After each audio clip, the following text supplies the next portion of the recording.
What I will ask you though is, can you give me one more day? I'm not asking you for a week. I'm not asking you for a month. I'm not asking you for a year. Can you give me one more day?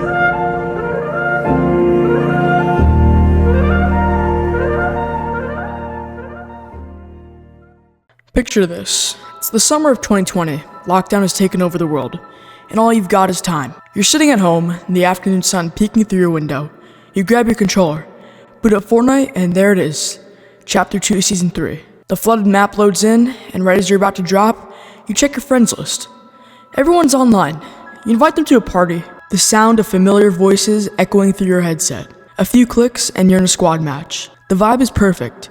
Your squad's cracking jokes, debating where to land, while you scroll past the Authority, the Fortilla, Sweaty Sands, and maybe even some POIs that were completely underwater. The match starts, and it's just you, your squad, and the flooded Fortnite map. The world might be on pause, but in these moments, it felt like nothing had changed. Everything was as it should be, in the middle of the best summer season the game ever had.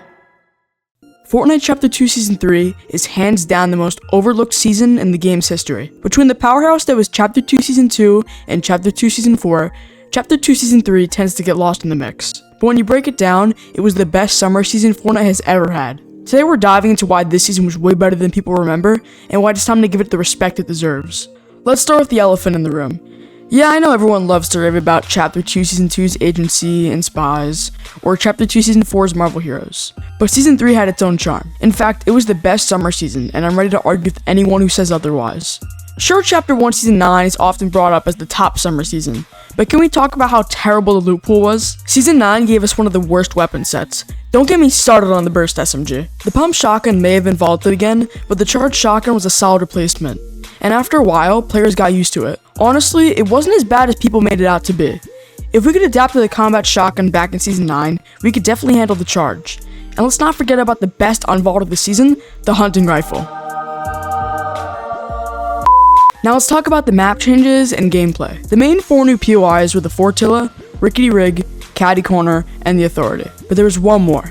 After the device event from Chapter 2 Season 4, we started Season 3 with a flooded map. And each week the water levels diminished, revealing new areas, including the best POI ever, Coral Castle! Chapter 2 Season 3 brought some amazing mythic weapons too. We got Kid's Charge Shotgun and Shockwave Launcher, which were incredibly fun to use. The Chug Jug made a return, but this time it was infinite. Jules came with a grappler and a drum gun, though to be fair, Midas's drum gun from Season 2 was better. There was a lot of variety in the mythics this season, and that added to the overall fun. And speaking of the Battle Pass, we were able to customize our own umbrella, which was a great addition. The skins in this pass were solid too.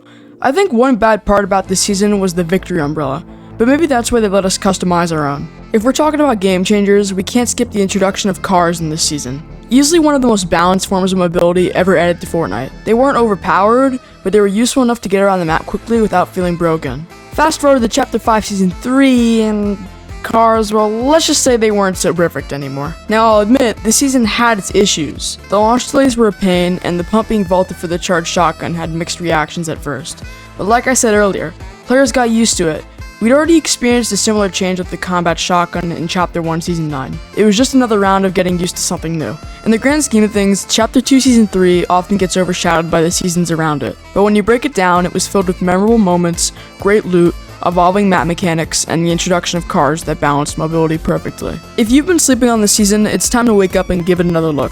Obviously you can't play the season anymore unless you got your phone stuck on it when Apple took it off the App Store, but we'll be able to play it again in Chapter 2 OG this November. Hopefully then, new and old players will get to experience its glory. Fortnite Chapter 2 Season 3 wasn't just filler between 2 great seasons. It was a solid season in its own right.